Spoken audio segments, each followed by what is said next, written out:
Hey guys, it is Nicole here and welcome back to my kitchen. I'm so excited because today we are making my favorite pastries, the croissant. We're gonna do a full croissant tutorial, so stick with me. It is going to be amazing and you can have the same results in your own kitchen. And your friends and your family are gonna think you're a rock star. So let's get to it. Let's do it. Roll out.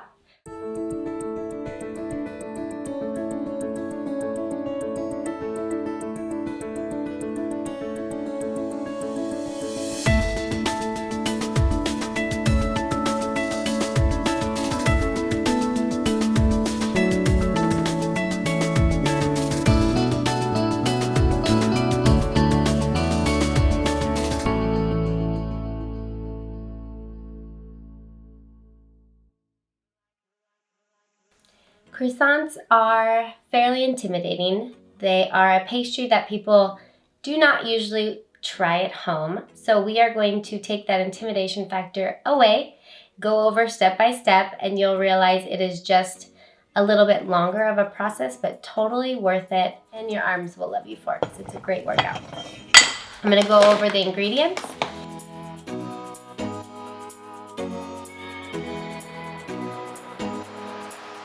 We've got bread flour and all-purpose flour. We're gonna be using a combination of that. We've got water, room temperature, straight out of the fridge, whole milk. We've got softened butter, salt, sugar, instant yeast, and European butter.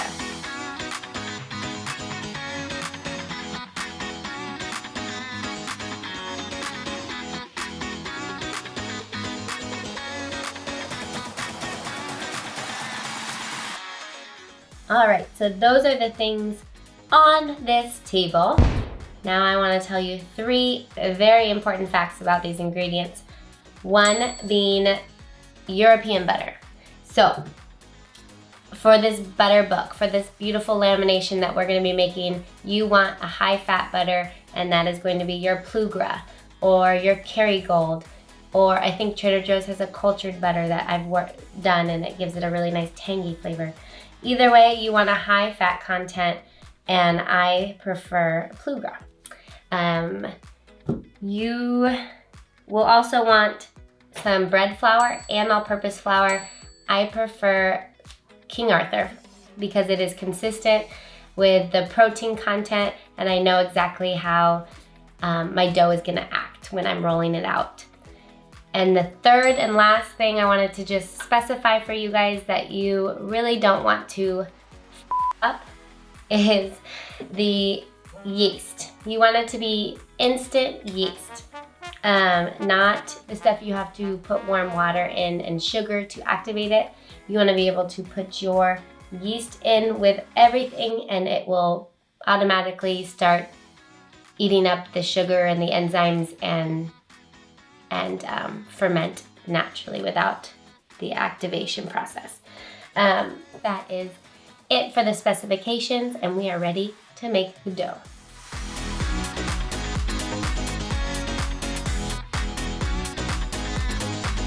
We're going to do 207 grams of water, 207 grams whole milk. That fat is really important.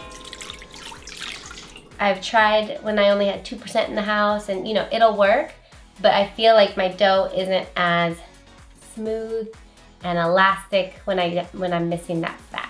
I'm gonna put my yeast in now with my wets, and that's gonna be 12 grams of yeast. And I'm gonna put my flour on top of that. One little tip is you don't wanna put salt directly on your yeast because salt kills yeast. So it's always nice to put your yeast right into your liquids and then cover it with your flour. So I'm gonna put 80% of my bread flour, 80% of my total flour weight is gonna be bread flour. I'm gonna do 600 grams of this.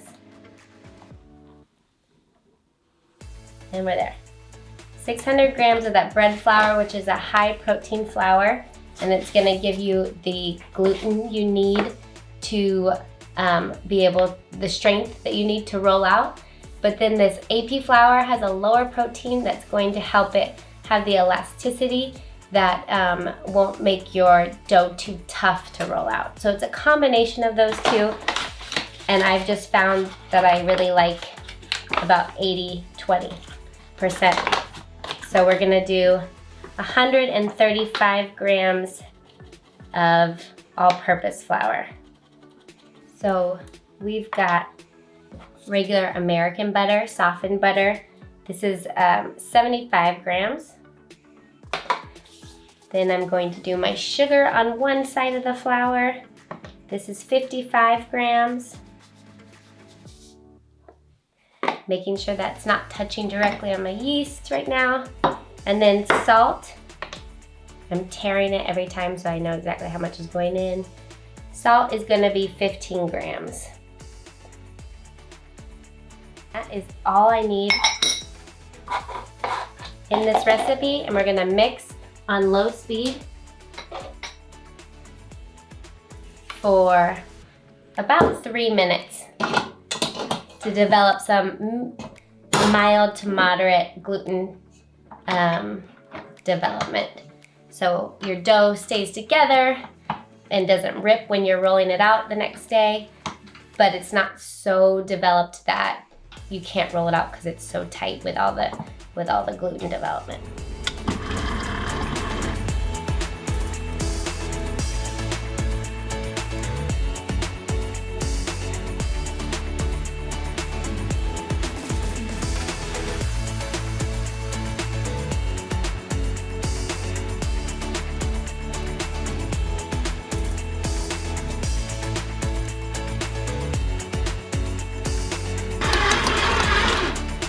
Alright, this is looking good.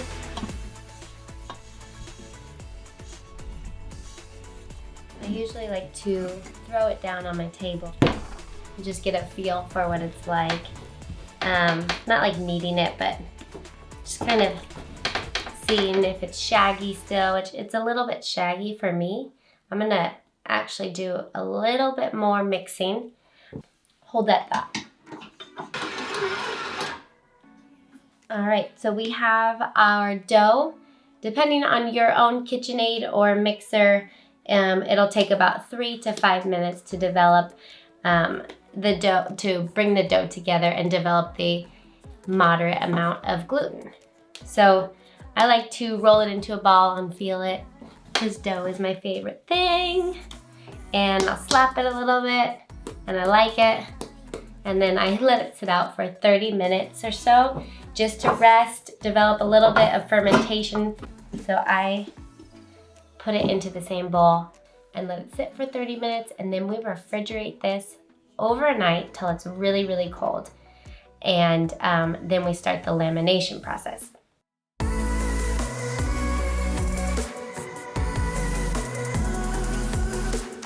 So the whole thing with croissants is it's a laminated pastry, and we are going to be putting a whole slab of butter into the dough we just made.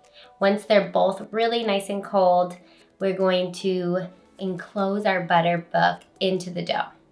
Essentially, we're just going to have this butter, put the dough over it, roll it out lengthwise, do a fold. So you're gonna fold the dough with the butter inside of it in thirds. Then you flip the dough over, roll it back out, and repeat 3 times. And then you get all these beautiful butter layers that look just like a book in your dough by the end. And you cut your final shapes out and proof them and bake them. And that is when you have your beautiful croissant. So that is a very quick overview of laminated pastry.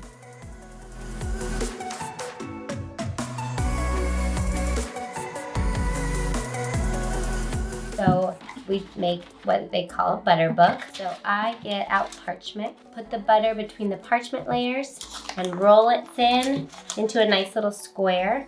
If you're a numbers person, it's usually about 8.5 inches by 10 inches. So that's not a square, it's a rectangle. My son's in kindergarten, so I know these things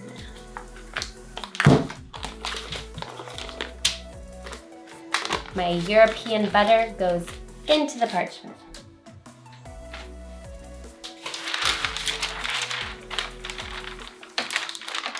I don't want to wake up my kids.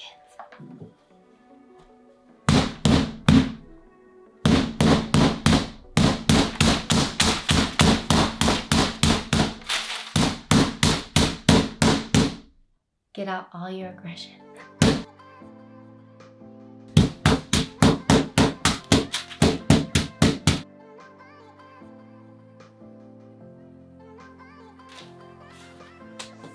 All right, so I got it a little thinner.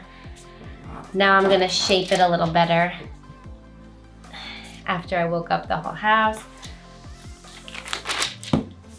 All right, so I'm just cutting off those awkward ends, putting them in the middle, and I'm going to bang it a little more and keep rolling out and adjusting the sides until I get it to about that 8.5 by 10 rectangle that I was talking about.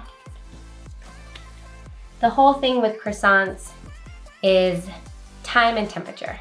So you are racing the clock with time because you have that yeasted dough. You don't want it to over ferment, so you don't want it to get too warm and to start to proof on you, right? And you also don't want it to get too warm because then the butter is going to just get rolled into your dough instead of keep those nice layers. So you want cold temperature, but not too cold where your butter is breaking in there. You want the butter to be pliable. So that's the trickiest part about croissants, is just once you get that down, that specific temperature you want your dough and your butter to be, it really is just practice, practice, practice to get the beautiful layers. But either way, everything's gonna taste delicious. With this much butter, how can you go wrong?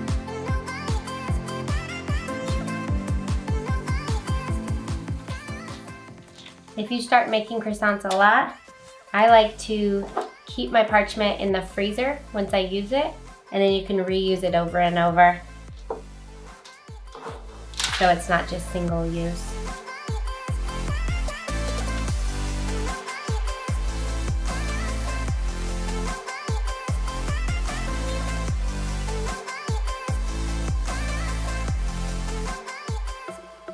Another little tip is that the nicer this looks, rectangular wise, the nicer your dough will look. It kind of shapes your dough because you're putting your dough over it.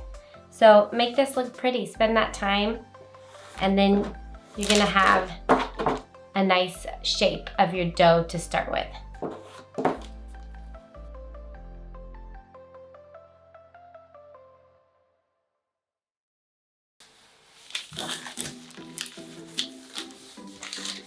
About 1/4 inch thick, and we are good to go.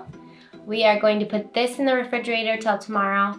Take it out about 30 minutes before you want to put your dough and your butter together. Depending on your temperature in your house, it could be 15 minutes to a half an hour, but you want it to be pliable but not so cold that when you bend it, it's gonna break.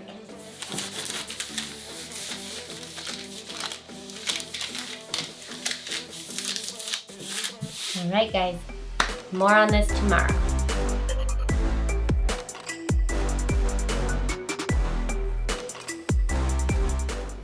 All right, so we are back. Day 2, my dough has been chilling all night, and I am going to start the lamination process. Let's do it.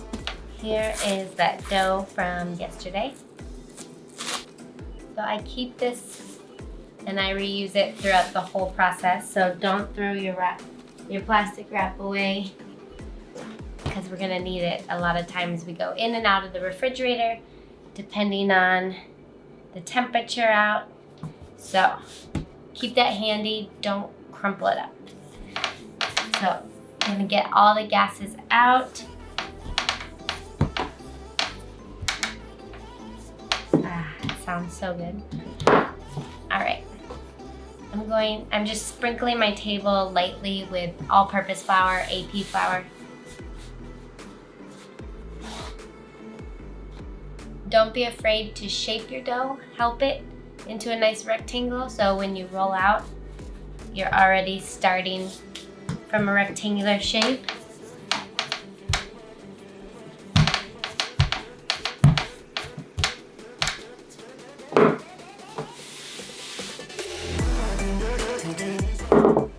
So I'm basically rolling it out 3 times larger, I guess, than my butterbook, because I want to put my butterbook in the middle third of this, and then I'm going to cover it up.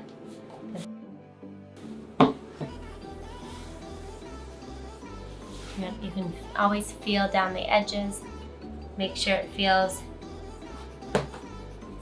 semi-even. You can feel it gets a little thicker in the middle. Keep rolling. So I like to roll from the center up and then the center down. All right, this is probably big enough. Let's go get that butter and see. So maybe a little bit wider and a tiny bit more lengthwise. But we're almost there. Continuously check, make sure that dough is not sticking to your table. Give it a little extra flour if it is. So you don't want to put too much flour on your table, because then that flour is going to get into your dough and your dough is going to get dry, which makes it extra hard to roll it as well. It's going to get not such a pretty surface when you're rolling out. All right.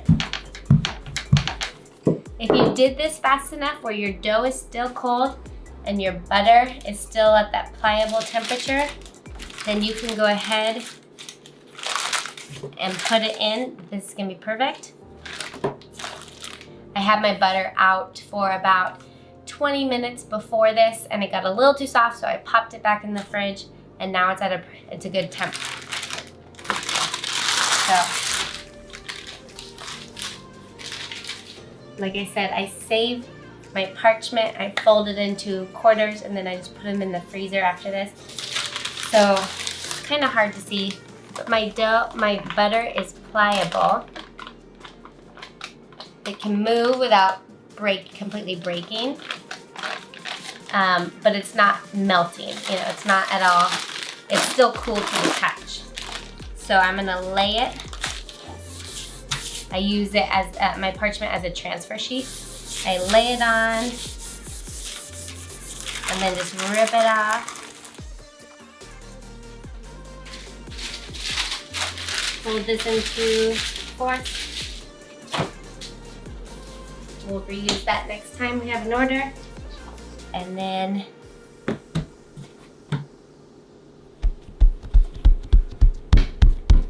you want to cover that dough up.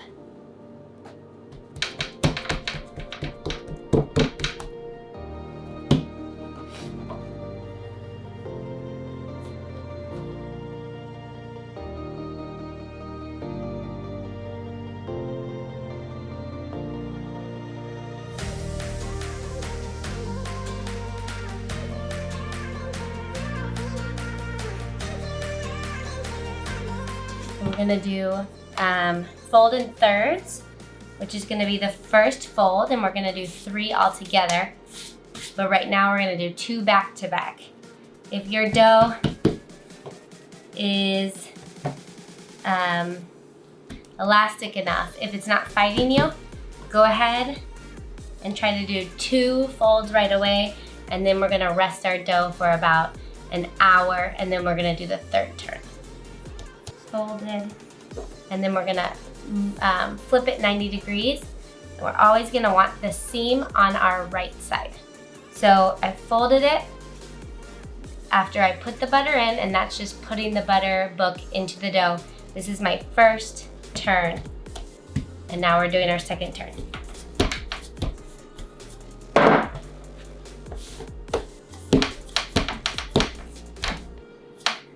I'm just trying to make sure the bottom is moving with the top, so I flip it over to help that process.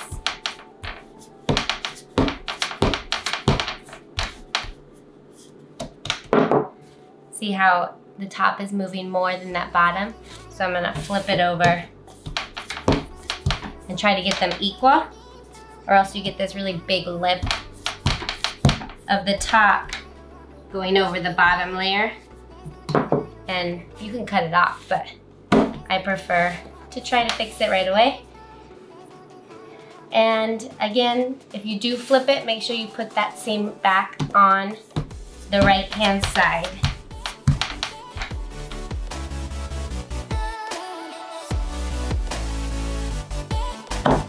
The dough is getting a little soft, so I want to hurry. The softer that dough and the butter get, the more it's gonna go in, the butter's going to just get worked right into your dough, and you're not gonna have those beautiful layers. Okay, I feel good about this length. The length is just for the purpose of you don't want to have this really fat book that you start with. If you don't roll out far enough, you're gonna have a thicker book, and then it's harder to roll out. So the more work you do now, the less work you have to do when you start over after you turn, if that makes sense. So we're at 12, so about 22 inches like I had said. I also like my ends to be straight. So I will chop off and I will stick it in here and make this even too. So you're not wasting any dough and you still have this nice straighter line. But we're not quite in a third yet.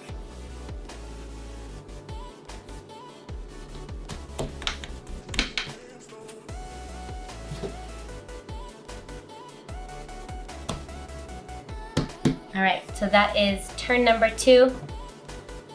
I'm just going to flatten it out a bit and then refrigerate for 2 hours to rest.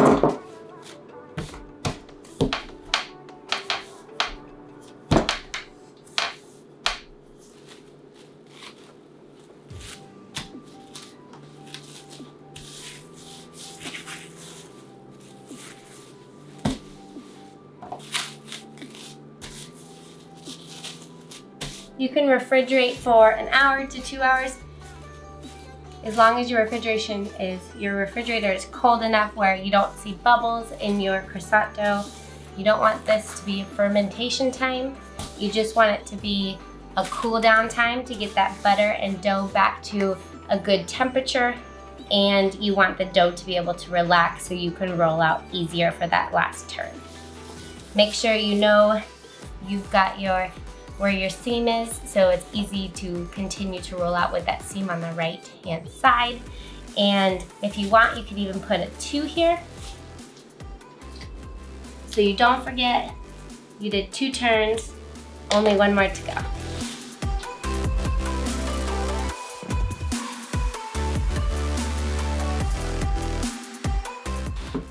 All right guys, so we just took our dough out of the fridge and we are gonna do turn number 3. It has chilled and relaxed, and now it's ready to be rolled out one more time for that final turn.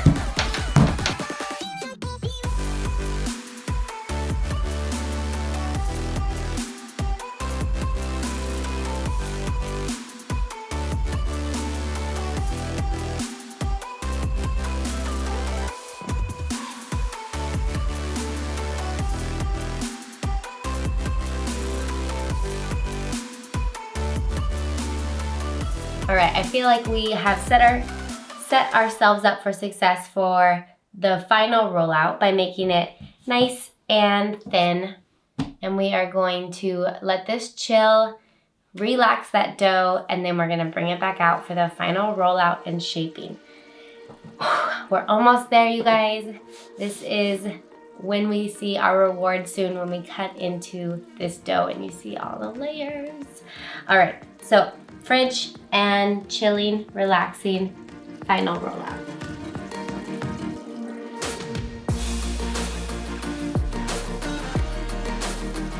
All right, you guys, I just took this out of the cooler, the fridge, whatever we want to call it, we're gonna do our final rollout. So this, remember, is gonna be the toughest. Your muscles are a little sore at this point, but it's gonna be great. It's worth it. Let's do it.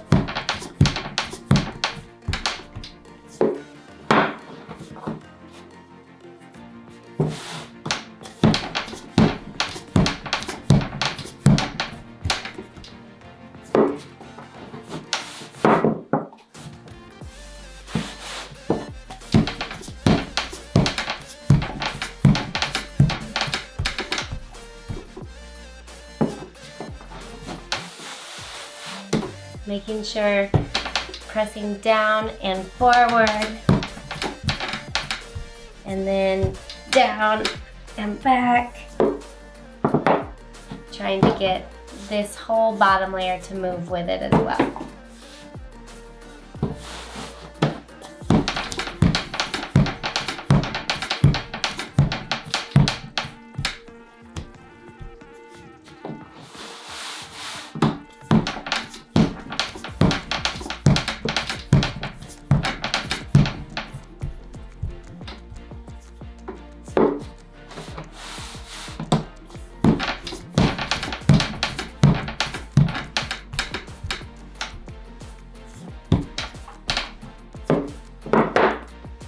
Now, it's a little annoying, but don't be afraid to wrap your dough up, put it in the cooler if it's giving you a ton of trouble, if it's fighting you and retracting back.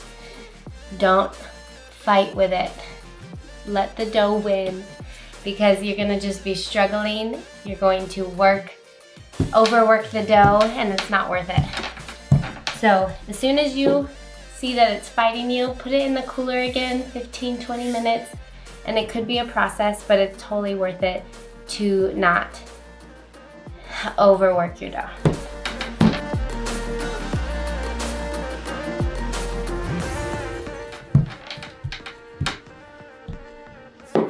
So this final rollout, ideally if you had a sheeter, you'd want it to be about 1/8 of an inch. But we don't have a sheeter.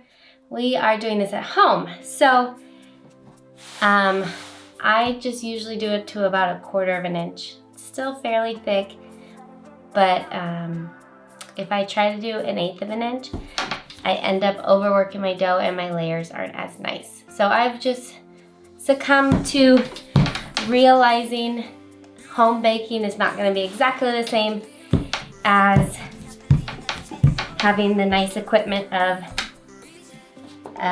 a bakery with a sheeter, and it tastes the same. So don't stress. 1/4 of an inch is good.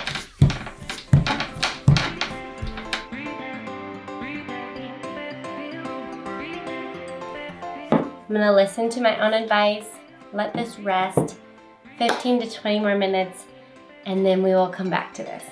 I tell you, it's worth it. I'm telling myself too, it's worth it. All right. We don't want our dough to be fighting with us. We want to love it. All right, we let this dough chill for about 15 more minutes. Let's see if it did anything for us. Hopefully it relaxed it, because my arms are getting sore.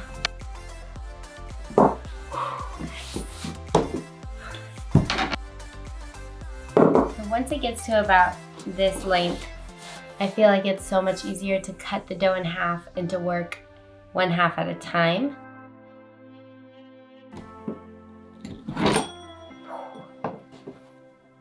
There's our butter layers. I'm gonna put one in the fridge and work on 1/2.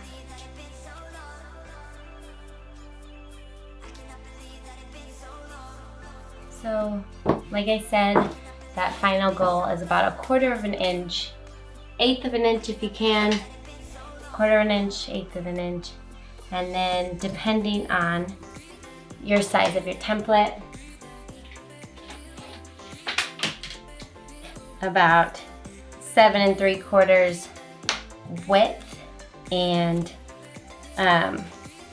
however many you can get out of lengthwise. So I trim the sides always, so I do it a little bit longer than the template. So that's probably good because I'm gonna cut off this side and cut off this side for a nice fresh cut to show your lamination.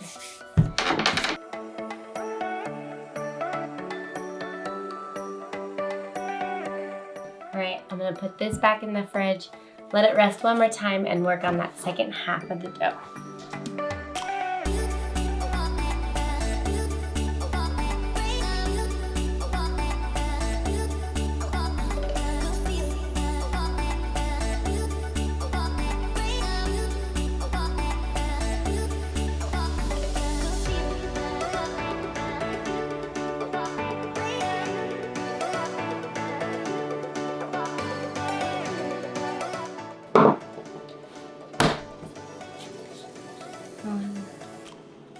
One, two, 3, 4, 5, and 6. We are golden.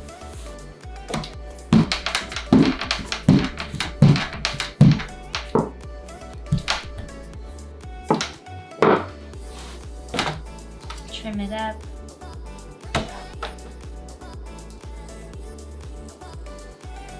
Again, about 1/4 of an inch off. Not necessary to do too much.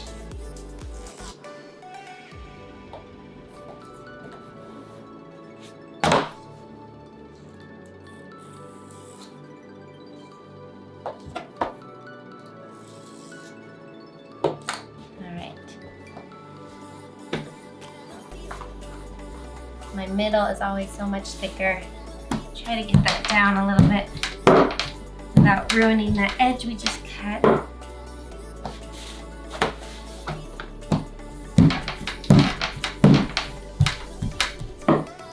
right, let's do it.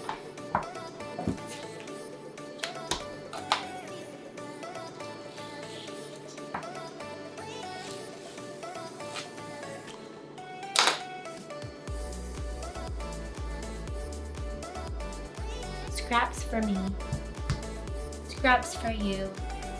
Scraps make people happy. Toodaloo. I'm trying to rhyme. Okay. 1, 2, 3, 4.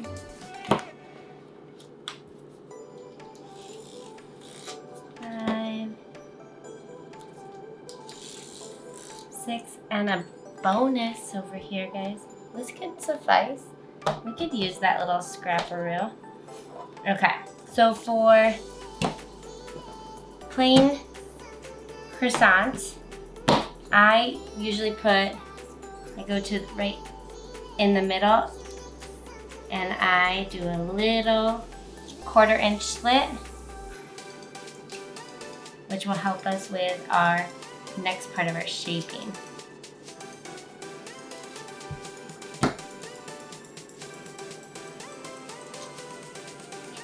I'm gonna pretend like this has more to it. All right, let's do the ugly one first. I stretch it out a little bit. You take where you put your slit. Let me clear this table up for you.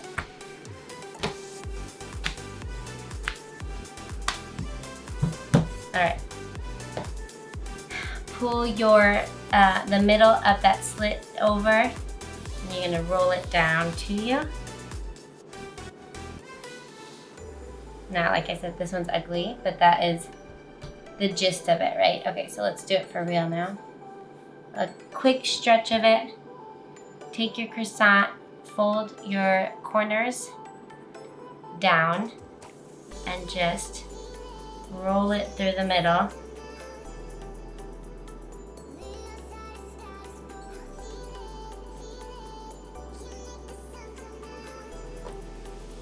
Voila. Just like that. Let's do it again. Let's do it 60.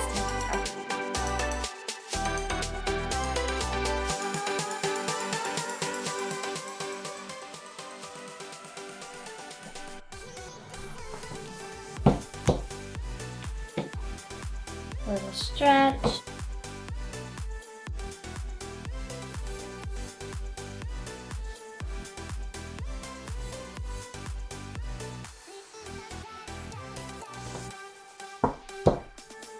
So we're gonna do our little stretch. Fold your corners over to the outer edge and roll it up to the tip.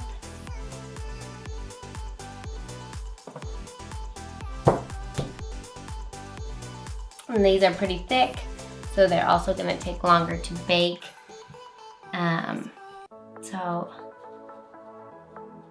just realize that depending on how thick your own croissant is, it might be longer or shorter by a significant amount. Then I bake about 30 to 35 minutes for these bad boys. Okay, these need to go in the freezer and stop fermenting and stop leaching out their butter on me and on them.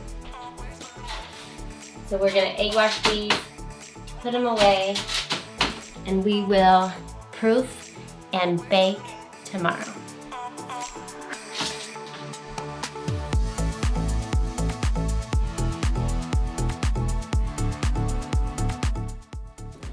Hey guys, and welcome to the third and final day of croissant making.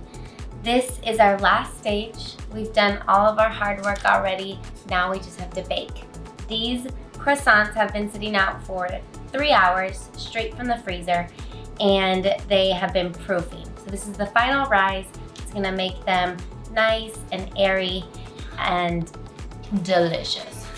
It's the time where at the end of the 3 hours of proofing, we're gonna egg wash one more time so the skin is nice and elastic when it goes into the oven so it can rise easier. As well, the egg wash is also going to give us a nice caramelized and shiny finish to the croissant.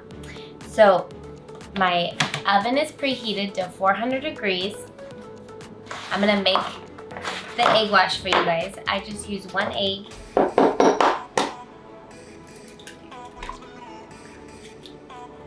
And then 1 yolk.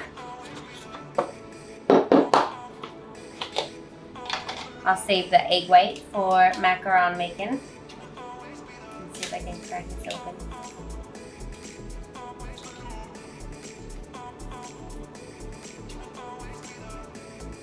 All right, so 1 yolk.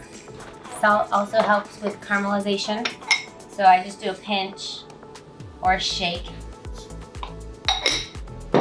And then mix it up.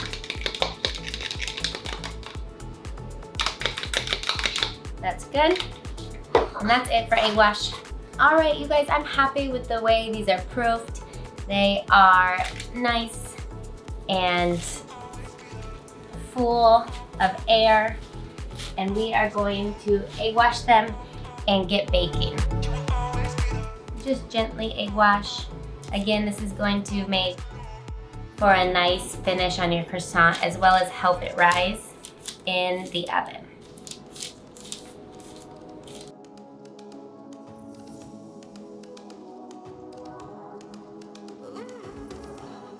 We are going to put these in the oven, first 15 minutes at 400, then drop it down to 375 once they have puffed up nicely and they're slightly golden.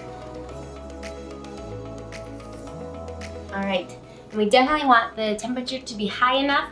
You want this steam effect to happen inside your croissant. The water content in your butter is going to evaporate, and that's what causes these beautiful layers to show up and cause you to see your hard work and your lamination. So, high heat, first 15 minutes, then lower it down once you get a nice golden color on the top. Okay, we'll check back in a second and then we'll bake this tray after this one. So that's the timer for halfway through bake. I am going to flip my tray around, put this underneath it, and lower the temperature.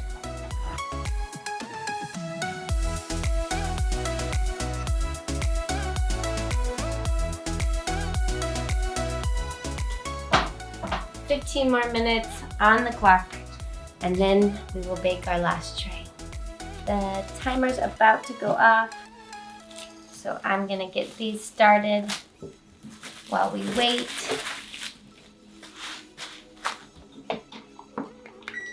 Oh, there it is. Let me take those out first. Then I'll turn the oven back up so it can preheat to 400.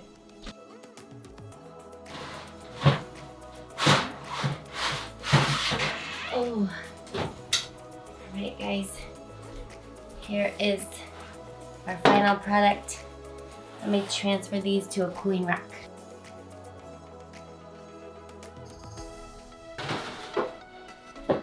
All right, they look awesome. Let me egg wash these while the oven is reheating back up to 400, and we'll get the second tray in.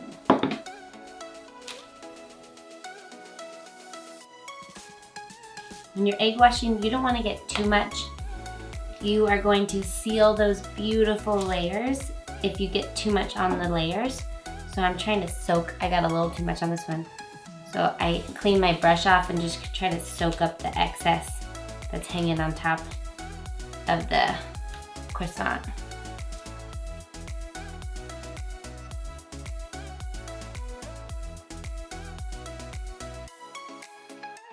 All right, checking it. Preheated. Let's do it.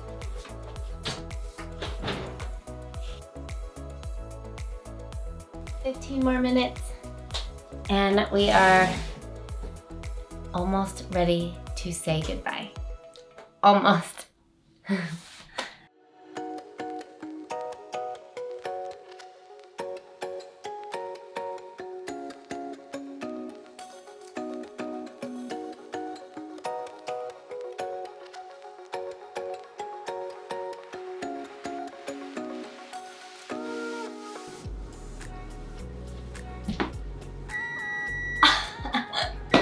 All right, halfway mark.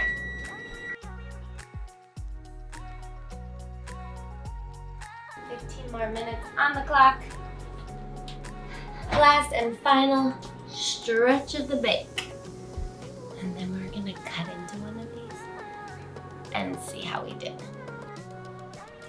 Last timer that we need to hear for this video. Guys, we just did this. Like, give yourself a pat on the back, kiss your bicep. Look at how gorgeous this is. Isn't butter amazing? Isn't lamination amazing? I don't know. I get pretty geeky about it all.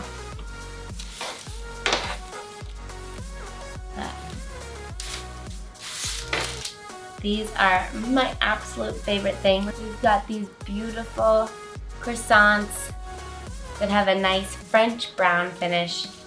None of that Pillsbury, very white dough. This is beautiful, fully cooked, and we are going to check and make sure in a second and cut open. All right, so our croissants have cooled. Now is the time to go ahead and cut into one and see how we did with our lamination and our baking.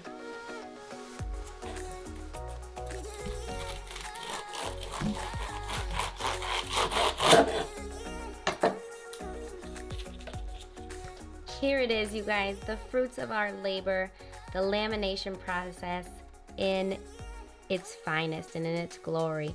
You can see all the pockets here. That is all of that rolling out, the layers of butter that have evaporated and caused these beautiful pockets of air inside of our croissant. This is just my favorite thing to make, so I'm so excited that we got to share this with you. Maybe 2 more minutes on baking time, but that's only if you're nitpicking. So thanks so much for tuning into this video. We hope you enjoyed it because we loved doing it. Please like it down below so more people can see, and subscribe to our channel if you haven't already. You can also like us on Facebook, follow us on Instagram, and we will see you in the next episode. Why not?